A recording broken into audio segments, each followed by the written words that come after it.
안녕하세요. 네, 반갑습니다. 예. 점점 많아지니까 기분이 좋네요. 그러니까 드디어 제가, 어, 마지막 꿈이 서서히 올해부터 달성이 되는 것 같습니다. 예. 시작은 아주 초라하고 보잘것 없었지만, 이제 끝은, 아주 창대할 것이라고 믿습니다. 제가, 사실은, 제가 못 이룬 꿈이 하나 있다면, 현장에서 교사로서의 그 마지막 꿈을 좀 이루지는 못했습니다. 원래 제가, 사대를 나왔고, 서울에서 중학교 교사로서 22년 정도 있었거든요. 근데, 천만다행으로 연금이 나올 시점에서 그만둬가지고요. 지금 부끄럽지만 연금도 받고 있습니다. 예, 연금이 한 몇 년 전부터 개시가 돼서요. 예, 그래서 뭐 이거 그만둬도 좀 이상하지만 죽을 때까지는 좀 독거노인 정도는 안 될 것 같아요. 예, 그렇지만 그래도 제 그 아픈 기억 속에 남아 있는 건 제가 이제 중학교 3학년 이제 학교를 그만두던 해 마지막 담임이 중학교 3학년이었는데요. 그 아이들을 졸업시키지 못한 5월 달에 이제 좀 시끌벅적하게 그만뒀습니다. 예. 예, 그리고 이제 학원에 이제 강사로서 강의를 시작했습니다. 근데 뭐 한 10여 년 조금 넘어가요.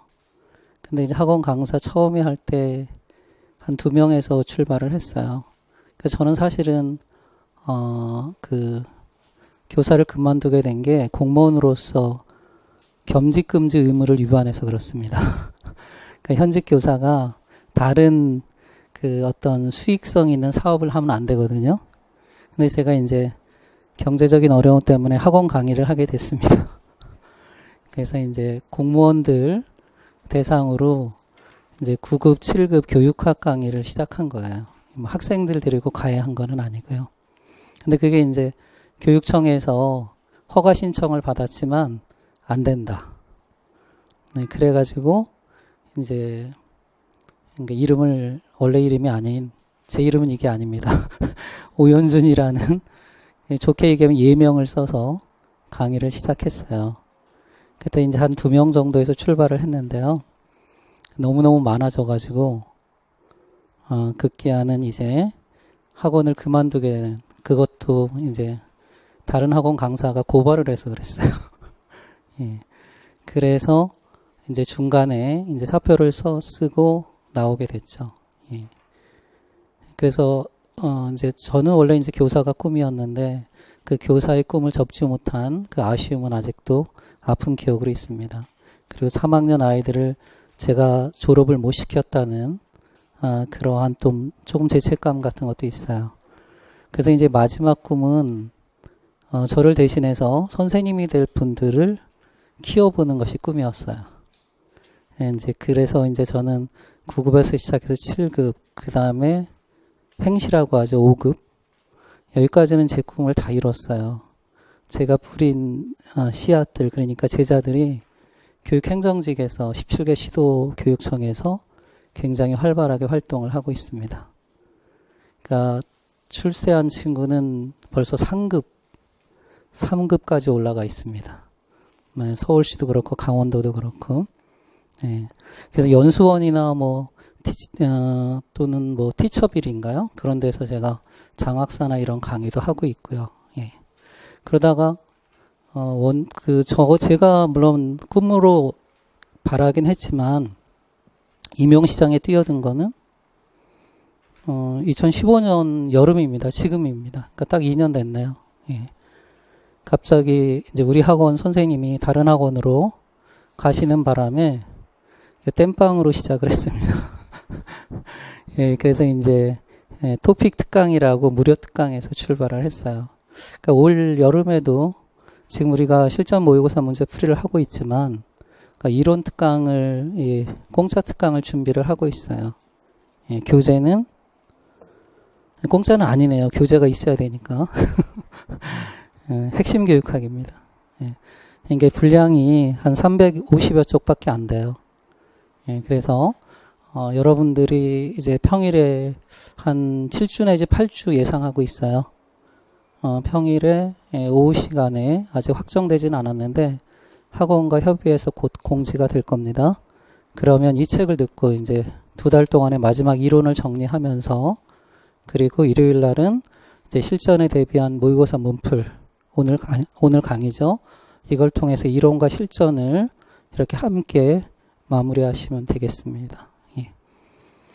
그래서 이제 제 마지막 꿈은 저를 대신해서 이제 미래의 선생님들을 제가 한번 양성하는 데 도움을 주고자 하는 것이 마지막 꿈이었어요.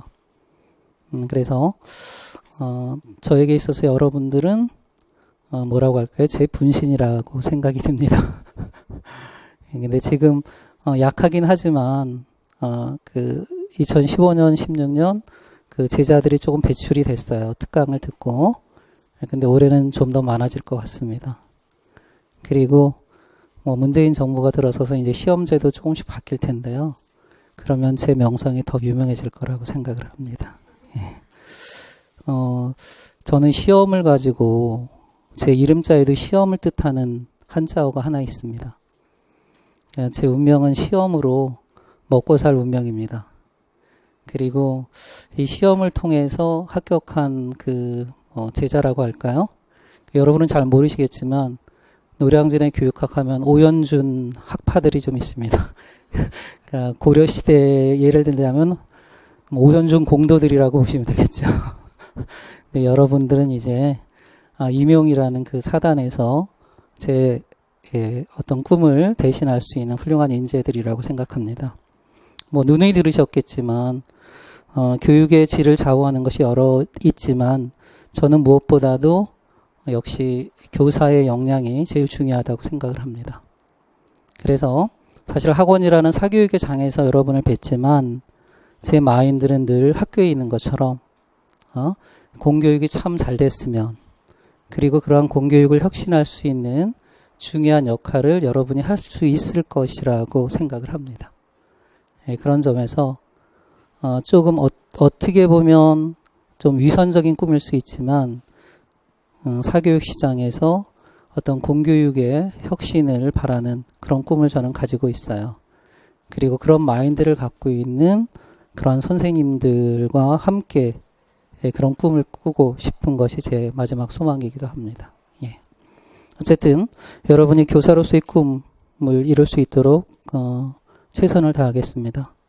최선을 다한다는 말은 요즘은 수험 시장에서는 그런 말로 표현하더라고요. 최선을 다하는 것보다 합격하는 게 최선을 다하는 것이다. 예.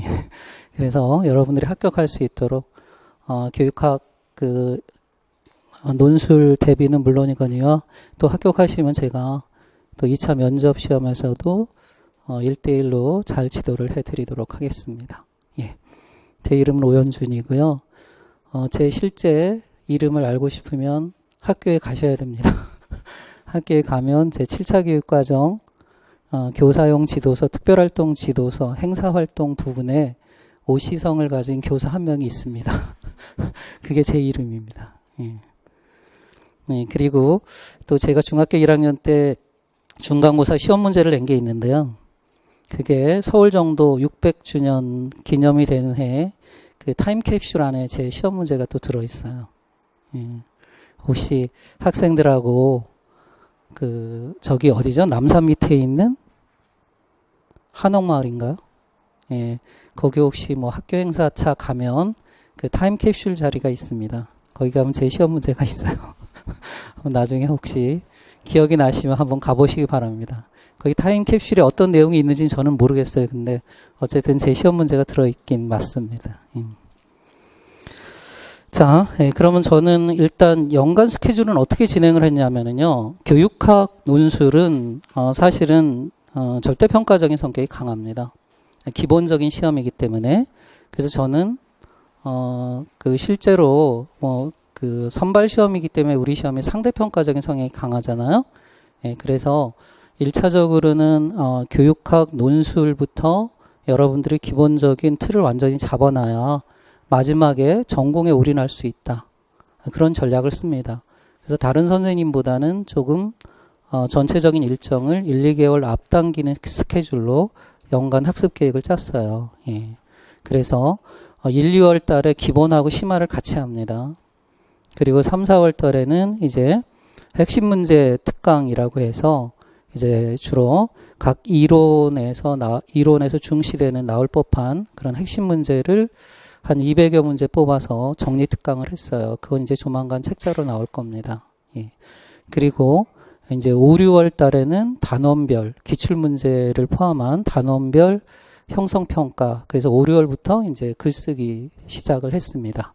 그런데 이제 완전한 하나의 실전 문제가 아니고요. 단원별로 뭐 한 시간에 한 2개 내지 3개의 이러한 토픽들을 정해서 정리를 했고요. 예. 그리고 이제 7월부터 여느 선생님들 같으면 이제 9월부터 시작을 하는데요. 저는 이제 7월부터 2개월 앞서서 실전 모의고사 문제풀이 특강을 합니다. 예. 한 학생이 이런 질문을 하기도 했어요. 이제 7, 8월부터 사실은 여러분들이 교육학 임용 시험을 보신 분들은 좀 뒤늦게 시작하시는 분도 계셔요. 그런데 이제 7, 8월에 이론을 정리하고 그런 분들이 이제 9월, 10월에 실전 문제풀이로 들어가는 이런 나름대로의 학습 전략을 짜셨나 봐요. 근데 이제 7, 8월은 너무 빠른 거 아닌가. 그리고 아직 이론 정리가 안 됐는데 그런 질문을 하셨는데 저는 실전 모의고사 문풀을 하지만 여러분들이 교재를 보지 않고 쓰라고 요구하지는 않습니다. 처음부터. 그래서 아직 내가 이론이 완전히 체계적으로 정리가 안 됐다 이렇게 생각하시는 분은요. 그냥 오픈북으로 쓰셔도 괜찮습니다. 예? 그냥 장기 기억 속에 있는 아직 정리되지 않은 지식을 끄집어내서 썼는데 이제 채점을 받아보니까 점수가 낮았어요. 그럼 완전 개실망하겠죠. 이런 용어를 써서 죄송합니다. 그렇게 되면 그땐 또 자신감이 또 상실이 돼요. 그죠? 근데 지금부터 그렇게 여러분에게 아픈 충격을 주고 싶지는 않고요. 예? 그리고 그게 우리가 수험 공부를 하는데 좋은 건 아닙니다. 안 보고 쓴다는 게 물론 마지막 시험에서는 그렇게 돼야 되겠지만, 예? 그러니까 오히려 안 보고 쓰면은 그 안 보고 쓴 내용이 잘못된 정보가 장기 기억 속에 저장될 수 있어요. 그죠? 그래서 혹시 오늘 본 문제가 출제됐을 때 그렇게 기억된 걸 잘못된 정보를 인출해서 쓸 수가 있다는 거죠. 그러니까 모르는 문제가 나오면 그냥 여러분들이 갖고 있는 교재, 꼭 제 교재가 아니어도 좋아요. 여러분이 썼던 그 교재를 참고해서 쓰시기 바랍니다. 예. 그리고 여러분 나름대로 내가 이제 이 정도 되면 이론이 다 정리된 것 같다라고 싶을 때 그게 뭐 빠른 선생님은 뭐 8월부터일 수도 있고요. 아니면 뭐 지금부터 안 보고 쓰시는 분도 계실 테고요. 예. 조금 늦은 선생님은 10월부터 해도 상관이 없어요. 그래서 그냥 난 모르는데 계속 억지로 이렇게 끄집어내려는 괴로운 그러한 기억을 여러분에게 드리고 싶지는 않고요.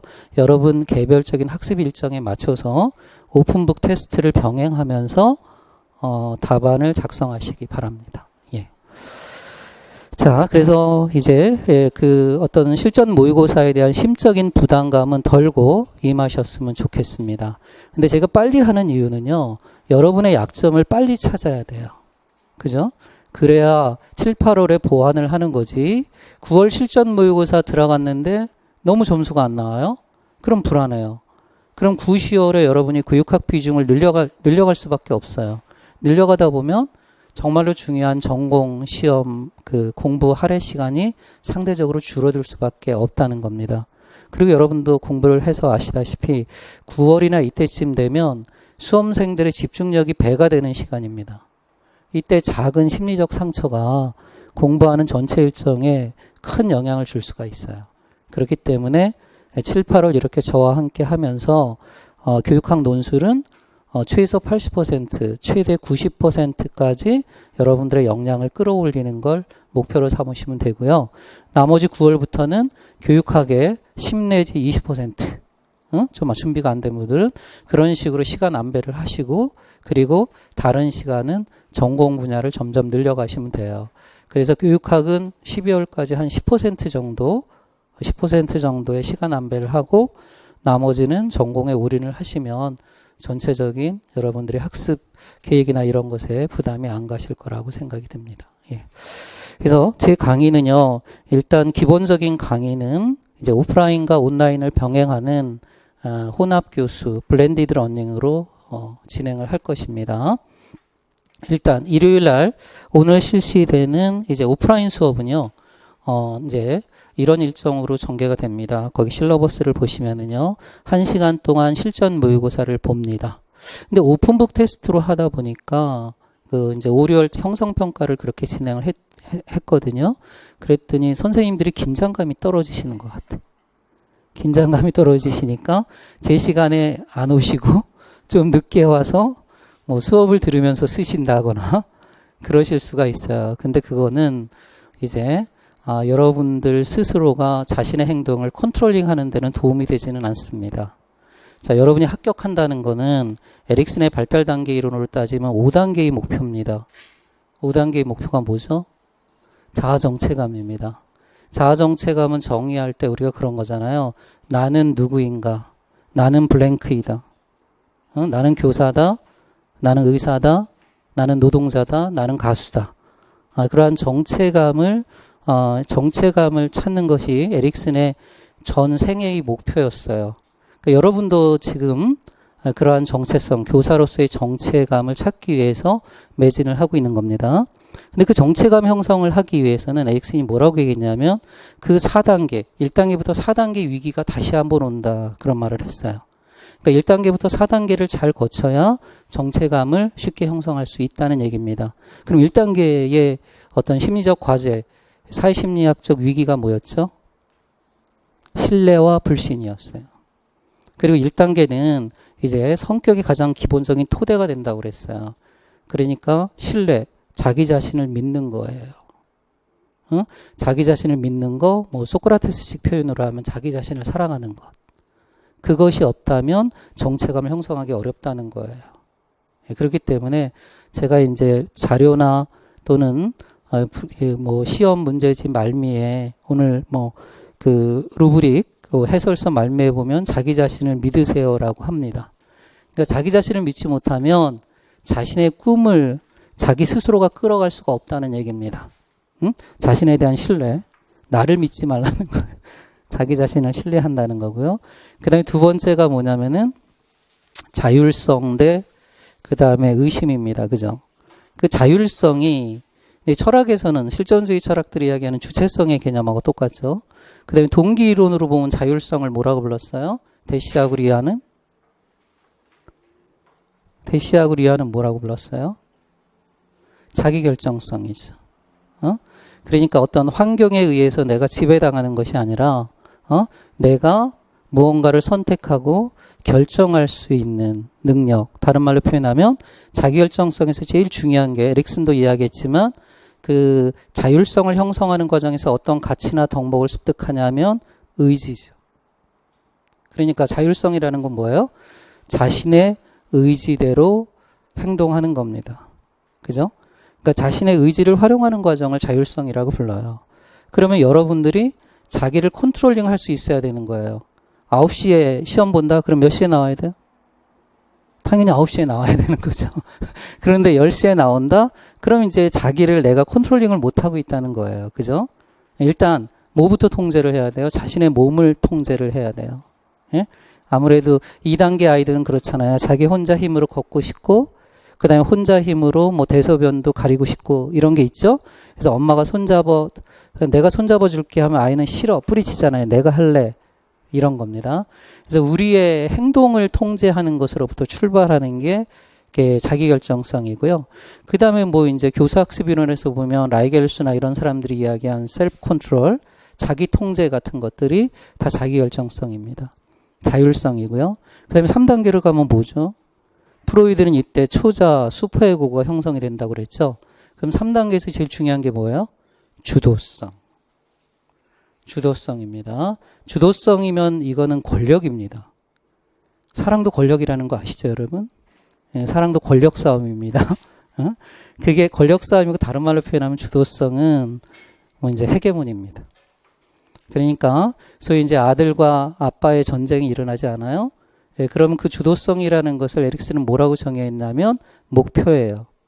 스스로가 설정한 목표를 향해서 나아가는 그러한 힘을 주도성이라고 불러요. 그럼 여러분 다 목표 있잖아요. 그리고 학습 계획 있죠? 여러분 스스로가 하루하루의 일과 계획을 세우고 그것을 실천해 나갈 수 있다면 그것은 주도성, 주도적이다라고 볼 수가 있는 겁니다. 예. 그 다음에 이제 4단계로 넘어가면 어떤 위기가 오냐면 소위 이제 근면성 대 열등감의 위기가 옵니다. 그 근면성 대 열등감의 위기는 이제 아이들의 그 생활의 장이 확대되면서 이웃이나 학교로 나아가면서 외부에서 주어지는 과제, 소위 이제 사회적 과제들이 주어집니다. 학교에서도 과제가 주어지고요. 그러면 그것을 잘 이행하면 어떻게 되겠어요? 성취감, 근면성이 성취가 되는 겁니다. 그런데 그렇지 못하면 열등감을 형성하게 되는 거죠. 그러니까 여러분들이 모의고사를 보는 건 내가 내준 과제를 이행하는 능력이니까 잘 이행하면 근면성, 성취감을 획득하게 되는 겁니다.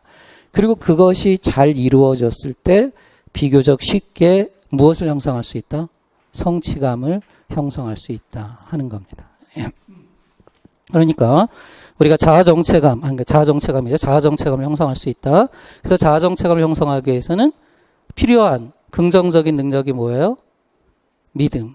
자기 자신에 대한 믿음, 사랑. 그 다음에 두 번째, 자기 통제하는 자율성. 자기 스스로가 행동을 통제해야 돼요. 그죠? 나 오늘 이제 9시까지 학원에 가야 한다. 그럼 9시까지 가야 되는 거고요. 오늘 2시간 공부해야지. 네, 컨트롤링을 할 수 있어야 돼요. 그 다음에 세 번째는 여러분이 세운 목표를 향해서 목표를 설정하고 그것을 이행할 수 있는 능력, 주도성. 그 다음에 4단계는 이제 외부에서 주어지는 과제를 내가 이행할 수 있는 거, 근면성. 이런 네 가지 능력을 구비하고 있다면 합격이다. 세속적으로는 합격이다. 그 다음에 심리학적으로는 정체감을 획득했다라고 보는 거예요. 그럼 정체감을 획득했으면 그 다음에는 또 세상이 달라지겠죠? 예? 그래서 이제 6단계가 되면 뭐가 나와요, 이제? 사랑. 그러니까 사실 에릭슨은 조금 남성 중심적이에요. 사랑이 먼저예요? 성공이 먼저예요? 성공이 먼저예요. 그죠? 성공한 다음에 사랑으로 가니까 그래서 에릭슨의 이론을 남성 중심적이다 이렇게 보는 거예요. 근데 여성분들은 어때요? 우리가 엄마, 여러분의 어머님이나 또는 주변의 여성분들을 보면 성공을 앞세워요? 사랑이 우선인 것 같아요. 사랑이 좀 우선인 것 같죠? 그래서 뭐 남편 뒷바라지하고 자식들 뒷바라지하고 그러다가 나중에 다 크니까 자식이 다 크니까 더 이상 이제 자식도 나를 외면하는 것 같고 그러니까 그때 비로소 자아에 대한 고민이 시작이 되죠. 그래서 여성분들은 뒤늦게 이제 어떤 정체감에 대한 고민이 생겨요. 그러다 보니까 내가 속았구나. 그래서 황혼이혼도 나타나는 겁니다. 뭐 이런 것도 나타나는데 어쨌든 여성들은 사랑, 친밀감이 먼저고 그 다음에 정체감이 나중이다. 이런 것이 이제 에릭슨의 논리를 반대하는, 비판하는 논거 중에 하나인데요. 근데 사실 그건 어찌 보면 이런 거죠. 뭐냐면 남성은 굉장히 존재론적으로 사유하고 행동하는 데 비해서 그러니까 남성은 아이이즘이에요. 응? 네, 근데 여성분들은 굉장히 관계론적이죠.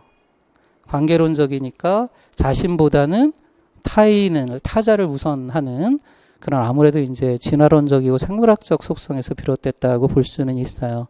그래서 이제 우리가 도덕성 발달 이론으로 가도 콜버그는 굉장히 존재론, 그래서 뭐 법, 정의 이런 걸 우선하잖아요.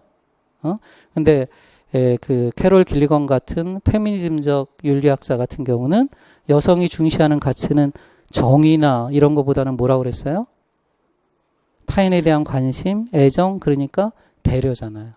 그래서 저는 여성분들이 지도자가 되는 게 훨씬 더 낫다. 그런 점에서. 왜냐하면 타자 중심적이니까 그런 생각을 합니다.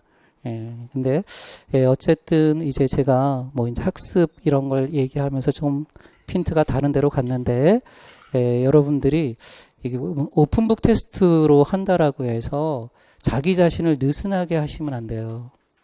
응?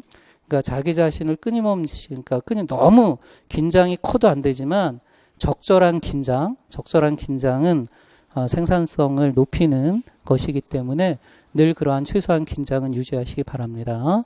그래서 9시부터 10시까지 내가 오늘 시험이 마지막 시험이다. 이런 생각으로 여러분이 실전 모의고사에 임하시면 되겠습니다. 다만 아직 이론 정리가 안 되신 분들은 그냥 여러분들이 갖고 있는 교재를 활용해서 모르는 부분은 찾아서 그런데 본인은 아시겠죠? 내가 이런 부분이 좀 약했구나. 그래서 그런 것들을 보완하시기 바랍니다. 그래서 이제 빠르면 9월 되면 누구든지 저랑 함께 간다면 이제 안 보고 쓸 수 있는 조금 이제 딜레이가 되신다면 10월에는 그렇게 해서 여러분이 교육학적인 이론적 체계를 그렇게 완성해서 저의 목표는 우리가 수험 공부니까 최소 15점에서 최고 19.9999 이 정도까지를 목표로 하도록 하겠습니다. 자, 그래서 이제 실전 모의고사가 끝난 다음에 이제 10시 20분 조금 여러분이 쉬셨다가 10시 20분부터는 이제 이론적 배경에 대해서 설명을 합니다. 그리고 우리가 글쓰기, 서론, 본론, 결론은 어떻게 작성할 것인가 이러한 배경적인 설명을 하는 거고요. 그 다음에 이것이 끝나면 1대1 첨삭 지도를 하겠습니다. 오늘 여러분 처음 테스트를 했기 때문에 첨삭 지도는 이제 다음 시간부터 하는 거고요. 첨삭 지도를 할 때는 이제 그날 뽑기로 순서를 정하도록 하겠습니다. 근데 이 첨삭 지도가 5, 6월 해보니까 한 분에서 한 15분 정도 소요가 돼요. 많게는 한 20분 정도 소요가 되고요. 그리고 이거 첨삭만 하는 것이 아니라 제가 이제 문답을 합니다. 그러면 오늘 이런 공부를 했잖아요. 그리고 오늘 네 문제가 출제가 됐는데 그 네 문제만 묻는 것이 아니라 이제 보충학습 내용으로 나간 것도 있어요. 그런 것까지 다 물을 겁니다. 그러니까 첨삭할 게 없는 분도 있잖아요. 예를 들어서 여러분이 오픈북 테스트로 해서 거의 틀린 게 없어. 그럴 때는 이제 제가 묻는 거예요. 그러면 제가 묻는 게 두렵겠죠, 여러분? 그러면 여러분이 저한테 질문하시면 돼요. 저한테 질문하시는 내용이 꼭 오늘 본 1회차 내용이 아니더라도 여러분이 스터디를 하시든가 아니면 일주일 동안 나름대로 계획에 따라서 교육학을 공부하셨겠죠. 그래서 잘 모르는 내용을 질문하시기 바랍니다. 그래서 어떤 분은 질문을 굉장히 많이 가져오셔서 그러니까 시간이 넘쳐나는 분 이런 분도 계셔요. 근데 이제 보통은 한 15분에서 20분 정도 그렇게 소요가 됩니다. 근데 기다리다 보면 중간에 또 제 연구실 옆에 엘리베이터가 있어요. 그러니까 엘리베이터 보고 빨리 가고 싶은 충동이 많이 있을 겁니다. 그래서 이제 가시는 분도 계시고요. 근데 그런 분은 저에게 이제 가능한 시간 전화번호를 남기시면 제가 전화 상담도 합니다. 그래서 이러한 1대1 첨삭은 여러분이 면접에도 도움이 될 것 같아요. 그래서 전화 상담을 원하시는 분들은 그게 힘들더라고요. 전화 상담이. 오히려 제가 성대 결절이 좀 있는데 이걸 악화시키는 요인이기도 합니다. 이게 마이크를 사용하는 거는 제가 감정이나 힘 같은 거를 이렇게 조절할 수 있는데 전화는 그게 참 조절이 안 되더라고요. 그러니까 이렇게 밑에서 끌어올리다 보니까 목에 좀 무리가 돼요. 그래서 그래도 이제 여러분이 교육학의 어떤 이론적 체계를 구축하는데 제가 도움을 줘야 되니까 그렇게 전화 또 불가피하게 그렇게 시간이 없으신 분들은 그렇게 전화 문자를 주시면 됩니다. 그럼 그때 때로는 저녁 또는 아침 이렇게 가능한 시간에 전화로 상담을 해드리도록 하겠습니다. 그렇게 진행을 합니다. 그 다음에 또 하나가 지금 거기 보면 이제 핵심 이론 특강이 있어요. 이게 사실은 제가 이 책이 갖고 교육학의 교육학 학원 강의에 뿌리 내리기 시작한 거거든요. 사실은 제 강의가 남들이 예전에 책이 막 두꺼워질 때 저는 하루에 교육학 끝내기 이런 특강으로 남과는 다른 길로 해서 성공한 케이스입니다. 근데 이게 굉장히 많이 팔렸던 책인데 핵심 교육학이라고 보통 저는 명작 교육학이잖아요. 두 권 굉장히 많아요. 그러니까 이론 없는 이론이 없으니까 그것을 뭐 이론의 구석구석을 다 알고 싶으면 그걸 참고하시면 되는데 지금은 그걸 볼 단계는 아니에요. 그래서 가능한 한 줄여진 자료를 가지고 이제 초점화해서 강의를 들어야 되겠다. 그래서 이제 핵심 교육학 강의를 가지고 작년까지는 2회차 토픽 제가 만든 프린트물 가지고 특강을 했어요. 근데 그건 동영상으로 여러분들에게 제공을 합니다. 그러니까 무료 동영상으로 제공을 해드리고요. 대신 이 핵심 교육학 교재를 가지고 아마 다음 주나 좀 늦으면 그 다음 주부터 해서 7주 내지 8주 지금 뭐 예상은 수요일이나 목요일쯤 하루를 잡을 것 같아요. 학원하고 또 협의를 해봐야 돼요. 그건 무료 특강으로 진행이 되니까 아마 그 시간 한 2시부터 진행을 할 거예요. 2시부터 6시 시간이 되시나요? 수목 그렇게 좀 예상을 하고 있어요. 그래서 이제 핵심 교육학 특강을 하고 만약에 여러분이 그 시간이 힘드시다면 그거 역시 동영상으로 열어드리니까 동영상으로 또 들으시기 바랍니다. 예. 그래서 7, 8월은 이론과 우리가 문제를 같이 하면서 완전히 이제 교육학을 끝내는 겁니다. 그렇게 여러분의 목표를 잡으시면 되겠고요. 그 다음에 이제 온라인 수업은요, 기본 이론 강의, 그러니까 토픽 강의, 작년 7, 8월 강의인 것 같아요. 그걸 무료로 제공해 드리고요. 그 다음에 단원별 문풀 강의 있어요. 단원별 문풍 강의, 이것도 아마 제공해 드린다고 합니다. 그 다음에 이제 저만이 하는 다른 여러분의 교육학 논술 쓰기 훈련인데요. 제 홈페이지. 그러니까 여러분 이제 뭐 다음이나 또는 이제 네이버 같은 데서 오현준 치면 제 사이트가 한 4, 5개 있어요. 공무원 사이트가 2개 있고, 뭐 사무관, 그러니까 5급 준비하는 사이트 하나 있고, 그런데 이제 교원 임용 사이트, 뭐, 이게 오래된 건 아닙니다. 그래서 오현준 오마이쌤 교원 임용 교육학 사이트가 있어요. 거기를 클릭하셔서 회원 가입을 하시면 됩니다. 왜 회원 가입을 하라고 하냐면은요, 문제들이 다 비공개이기 때문에 그래요. 그래서 이게 이제 5월부터 1일 3제 교육학 퀴즈 논술을 온라인으로 월요일부터 금요일 매일 3문제씩 주어졌어요. 예? 그래서 매일 3문제씩 주어져서 벌써 5, 6월 해서 하루에 3문제씩 5일이면 15문제, 8주 했으니까 120문제죠. 120문제를 했어요. 근데 이것이 또 다음 주부터 또 새로운 주제로 2단계로 업그레이드해서 진행이 돼요. 예? 그러면 이거는 단원별로 진행을 하고요. 단원별로 작은 에세이가 주어지고 거기에 그 내용과 관련된 문제가 하나에서 3개, 조금 더 많아질 수 있어요. 예, 그런 문제가 주어져요. 그럼 여러분들이 그게 이제 제가 한 정오 12시 전후로 해서 문제를 올려요. 그럼 여러분은 이제 뭐 스마트폰을 활용해서 답을 쓰셔도 되고요. 아니면 선생님이 자신들이 가지고 계신 뭐 컴퓨터에 접속하셔서 거기다 답을 남기시면 돼요. 답을 남기시면 제가 이제 다음 날 뭐 기본적으로는 다음 날인데 또 제 강의 스케줄이 많고 그러면은 약간 딜레이 될 수도 있어요. 그래서 제가 거기다 첨삭을 해요. 채점도 하고 맞았으면 맞았습니다. 뭐 수고하셨습니다. 그리고 제 용어가 조금씩 달라져요. 정답입니다. 요렇게 쓰면 그냥 정답인 거예요. 그런데 정답입니다. 잘 작성하셨습니다. 하면은 아주 좋은 정답이라는 거예요. 이런 겁니다. 거기다가 아주 잘 작성했습니다 하면은 엑셀런트라는 거예요. 그렇게 여러분이 이해를 하시면 돼요. 그래서 근데 만약에 이제 조금 틀렸다면 부분 정답입니다. 이제 못 쓰셨으면 오답입니다. 이렇게 나가는 거고요.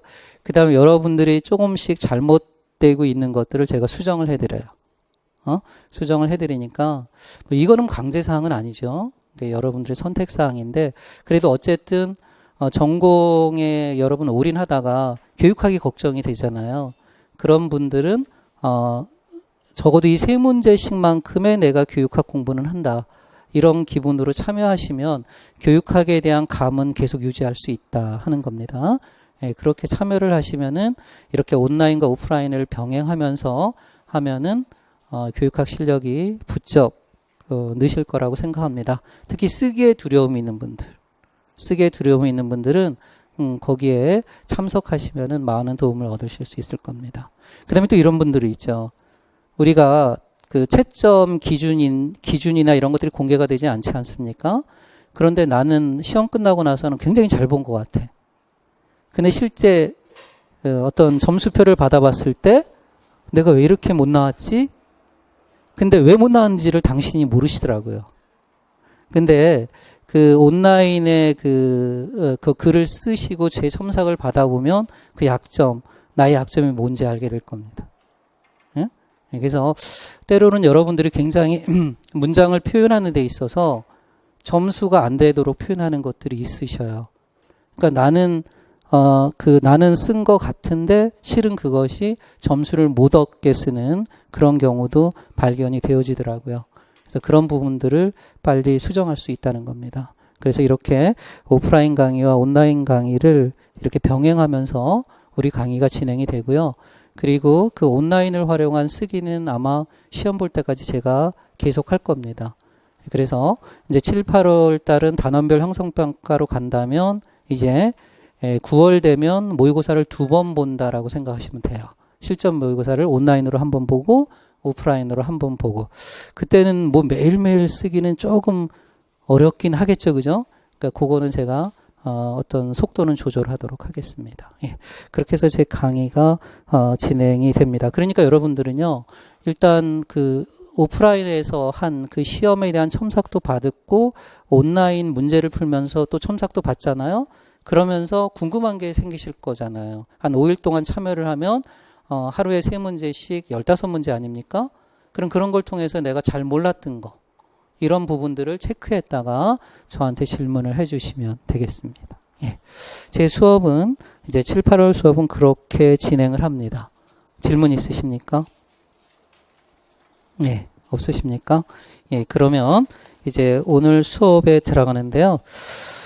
자, 오늘 수업에 들어가기 전에 이제 이제 그 프린트물로 하나 나눠드린 게 있어요. 이게 작년도 모의고사 2회차 문제가 있잖아요, 그죠? 여기서 그냥 별거 아니지만 2015 개정교육과정과 그 다음에 오늘도 다루고 있는데요. 그 다음에 또 자유학기제도 제가 또 다뤘고요.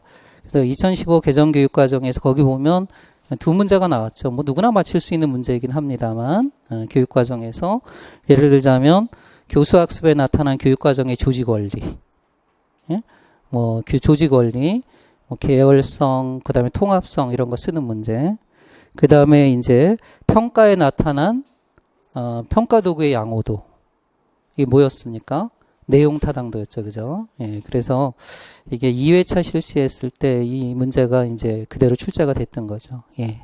그래서 오늘도 그런 의미에서 이제 아무래도 우리가 2015 개정교육과정에 따라서 이제 교사가 되면 교육을 진행하는 거니까 전체적으로 2015 개정교육과정의 어떤 틀을 아는 그런 문제로 출제를 했습니다. 예.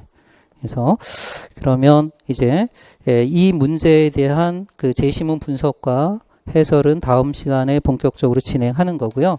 참고적으로 이제 오늘 문제지에서 수험생 유의사항을 다시 한번 짚고 넘어가자 하는 겁니다. 여러분 쓸 때 아직까지도 이런 부분이 조금 익숙하지 않으신데요. 예. 그러니까 연습은 실전처럼 하는 게 제일 좋죠, 그죠? 예. 그래서 일단 그 펜을 사용할 때 검은색 펜을 사용합니다. 예. 다 아시는 거지만 그래도 조금 아직 그 이런 부분 것도 세심하게 아직 그 관심을 기울이지 않는 그런 분들도 계시니까 정리를 해볼게요. 그 다음에 2쪽 이내로 작성합니다. 3번에 보시면 2쪽 이내니까요. 1.5쪽에서 2쪽 요 사이를 채우시면 되겠습니다. 예. 그리고 어떤 글의 형식은 서론, 본론, 결론이니까 논술이니까 서론 쓰시고 한 줄을 그냥 띄어쓰고 쓰셔도 상관이 없어요. 한 줄 띄우고 한 줄 띄우고 본론 들어가는 거죠. 근데 본론에 보통 교육학 이론적 배경이 되는 문제가 4문제 내지 5문제가 주어지잖아요. 이럴 때는 그 4문제, 한 문제 한 문제 쓸 때마다 줄을 띄우기보다는 그냥 줄을 바꿔서 쓰시면 돼요. 시작점을. 예, 그래서 이게 분명하게 이게 1번 문제에 대한 진술이구나. 그다음에 이게 2번 문제에 대한 진술이구나. 라는 걸 평가위원들이 확실히 인식할 수 있도록. 이거 1번 쓴 거야, 3번 쓴 거야. 그러면 아무래도 그 채점자들이 채점할 때 인상의 오류가 나쁘게 작동할 수 있겠죠. 그죠? 예, 그러니까 그런 기본적인 틀은 그렇게 작성하시면 돼요. 그래서 본론 다 끝난 다음에 또 한 줄 띄고 결론. 굳이 뭐 서론, 본론, 결론 쓸 필요는 없어요. 예, 그렇게 해서 여러분 영역을 구분해서 작성하시면 되겠습니다. 예.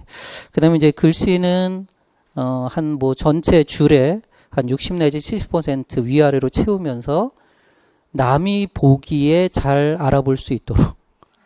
그러니까 우리가 나만이 잘 알아보면 될 수 있겠지 이렇게 하시지 마시고요. 평가위원들이 잘 그렇게 그 인식할 수 있도록만 비교적 정자체로 이렇게 쓰시면 되겠습니다. 예, 그 다음에 연필이나 사인펜 종류 사용하지 않는다 다 아시겠죠? 그 다음에 초안 작성지를 어떻게 활용할 것인가 하는 문제인데요. 초안 작성은 제가 볼 때 서론과 결론 쓰는 거는 그 초안을 작성하셔도 괜찮아요. 그리고 이제 본론 부분은 뭐 여러분들이 그냥 문제를 보시면서 쭉쭉 써나가셔도 큰 문제는 없어요. 다만 우리가 개요도를 쓸 때 본론 부분에서 키워드 정도만 이렇게 한번 작성해보고 작성한 다음에 바로 쓰기로 들어가시면 되겠죠. 하지만 이제 서론하고 결론 부분은 특히 서론 부분은 굉장히 그 평가자들의 인상을 좌우하는 부분이기 때문에 한번 써보시는 게 좋겠습니다. 그 다음에 만약에 오자나 또는 잘못 표현된 것이 있다 하면 2줄을 긋는 겁니다. 이거. 그 다음에 수정액이나 테이프 일체 사용할 수 없는 거고요.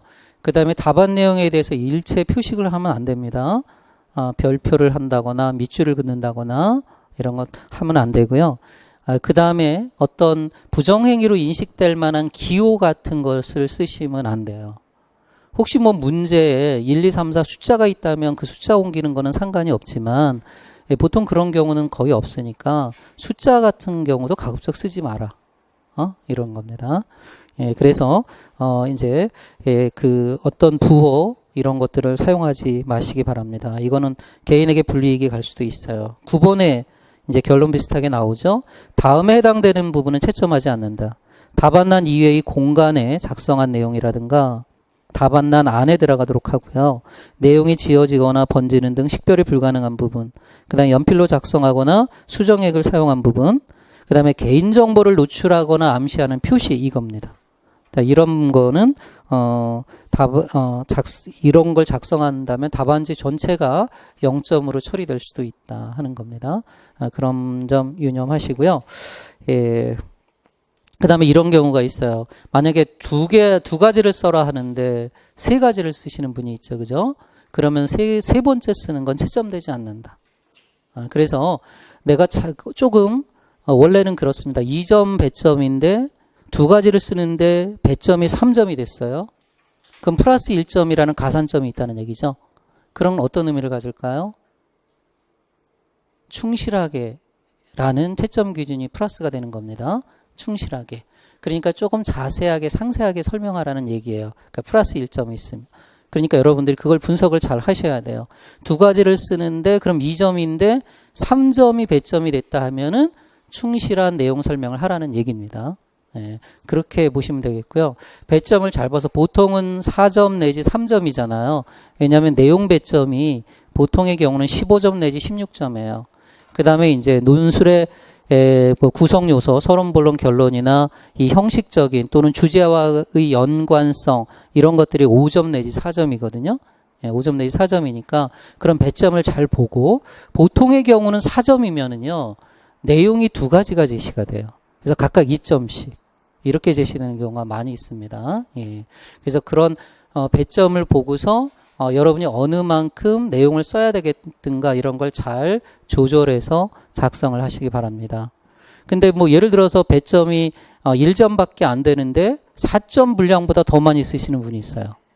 그런 거는 그냥 헛수고 하시는 거예요. 냉정하게 이야기하시면은. 예, 그래서 혹시 내가 잘 모르니까 부연 설명이 많아지죠? 부연 설명이 많아지는데 그게 반드시 장점으로 작동하는 것은 아니라는 겁니다. 내가 잘 썼는데 나는 잘 썼음에도 불구하고 본인이 의심스러워요. 그래서 부연 설명을 해요. 그런데 그 부연 설명 때문에 또 마이너스가 되는 경우도 있습니다. 그래서 제일 중요한 거는 문제를 분석하는 일입니다. 그래서 우리가 100점을 맞는다는 거는요, 또 공부를 잘한다는 것은 기본적으로 우리가 잘못 인식하고 있는 것 중에 하나가 부모님들이 그렇게 말씀하시죠. 공부하는 이유가 너 잘 되라고 하는 거다. 그죠? 근데 아닙니다. 공부는 기본적으로 포커스를 나한테 맞추는 것이 아니라 남한테 맞추는 겁니다. 더 정확히 수험 공부는 출제자에게 포커싱 하는 겁니다. 그래서 출제자가 요구한 대로 여러분이 답을 쓰면 만점을 맞는 겁니다. 그죠? 그래서 제시문에서 무엇을 요구하고 있는지 문제를 잘 분석할 것. 그리고 그에 맞춰서 답안을 작성하실 때 배점을 잘 고려해서 작성하실 것. 예. 그리고 만약에 2가지를 써라, 3가지를 써라 할 때 이런 거죠. 예를 들어서 1번부터 10번, 10가지가 있어요. 이 중에서 2가지를 써라 하면은 1, 2번을 써야 됩니까? 90번을 써야 됩니까? 그렇죠. 1, 2번 내지는 1, 2, 3, 4, 5 안에서 써야 좋은 답안입니다. 그런데 저 90번을 쓰시는 분이 있어요. 그리고 또 이론을 창출해서 쓰시는 분이 있어요.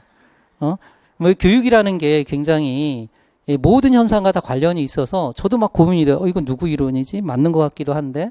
그러니까 그런 거는 좋지 않아요.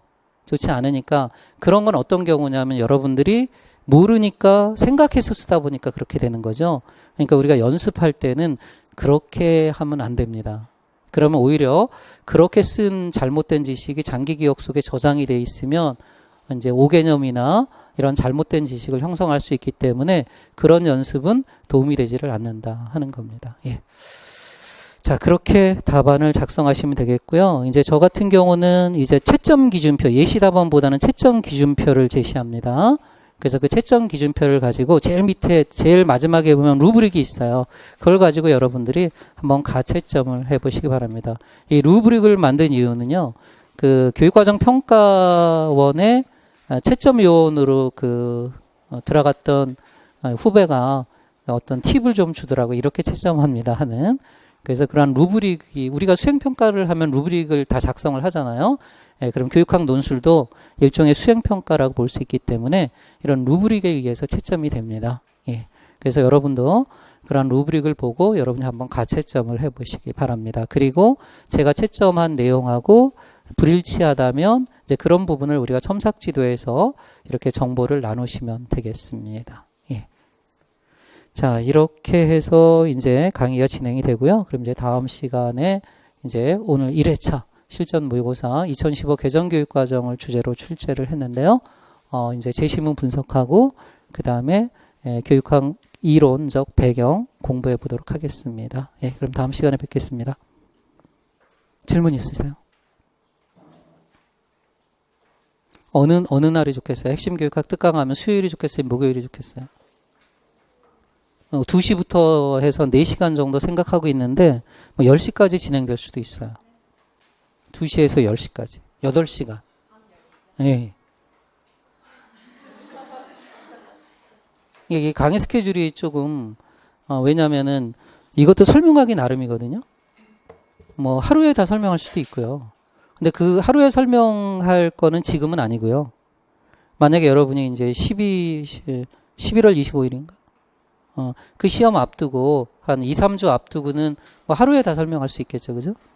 근데 지금은 여러분들이 아직 이론이 체계가 안 잡혀 있고 확실하게, 예, 그리고 여러분은 아마 그런 것 같아요. 그냥 아는 것 같은 이런 생각은 드실 것 같아요. 예. 그래서 조금은 내용 설명을 해야 되니까 좀 시간이 좀 필요해요. 예. 근데 어느 요일이 좋겠어요? 수요일 오후, 목요일 오후? 수요일? 그래도 많은 분들이 오는 게, 예? 일주일에 하루씩 해서 7월, 8월. 일주일에 하루씩 해서 7월, 8월. 그러니까 다음 주 수요일 날 시작하면 8번. 8월 말까지. 그 다음 주에 시작하면 7번에 한 번은 8시간. 이렇게 되겠죠. 예, 그런데 물론 6주에 끝날 수도 있어요. 제가. 왜냐하면 우리는 논술이니까 이거 다 설명할 필요는 없잖아요. 뭐 2장 3장 서양교육사는 뭐 몇 개만 짚고 넘어가고 이렇게 되면 오히려 시간은 예상은 7, 8주 했지만 그보다 줄어들 수는 있어요. 예, 근데 어느 날이 좋을까요? 수요일? 예, 그 다음 목요일? 그러면 뭐 잘 안 되시는 게 어쨌든 수요일이 맞네요. 그죠? 그러니까 1차적으로 이제 수요일 2시 그럼 다음 주에 시작하는 게 좋을까요? 그 다음 주에 시작하는 거. 예? 일찍 시작하자고요? 나는 쉬고 싶은데. 일단 그럼 다음 주부터 하는 걸로 이렇게 공지하도록 할게요. 다음 주 2시부터 그러면은 1차적으로는 2시, 3시, 4시, 5시, 6시, 6시까지. 6시까지 시작하고 진도가 좀 늦으면 시간을 늘리고 그렇게 하도록 할게요. 예. 그럼 다음 주부터 하는 걸로 할게요. 그럼 쉬었다 하겠습니다.